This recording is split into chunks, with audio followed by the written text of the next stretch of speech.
संघीय प्रणाली संघ एवं केंद्र शासित प्रदेश केंद्र राज्य संबंध। संघीय प्रणाली एक राजनीतिक प्रणाली है जिसमें शक्ति केंद्र और राज्य स्तर के बीच विभाजित होती है। इस प्रणाली का उद्देश्य विभिन्न स्तरों पर शासन और प्रशासन की दक्षता सुनिश्चित करना है। संघ भारत की संघीय संरचना का महत्वपूर्ण हिस्सा है जिसमें केंद्र सरकार और सभी राज्य शामिल होते हैं।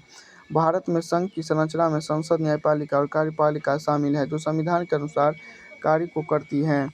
केंद्र शासित प्रदेश वे क्षेत्र होते हैं जिन्हें भारतीय संघ द्वारा सीधे नियंत्रित किया जाता है। इनका प्रशासन केंद्र सरकार द्वारा निर्धारित किया जाता है और इनमें कुछ स्वतंत्रता होती है परंतु सीमित होती है। भारत में केंद्र शासित प्रदेशों की सूची।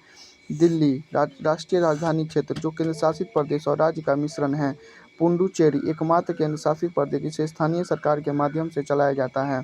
चंडीगढ़ एक केंद्र शासित प्रदेश जो पंजाब और हरियाणा दोनों के लिए राजधानी बना हुआ है।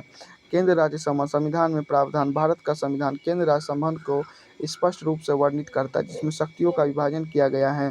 राज्य सूची और केंद्र सूची। संविधान में एनक्लोजर द्वारा केंद्र की शक्तियों और राज्य की शक्तियों का अलग अलग निर्धारित है। केंद्र राज्य संबंधों के प्रकार। संविदात्मक संबंध केंद्र सरकार और राज्य सरकार के बीच सहयोग एवं समझौता पर आधारित संबंध है।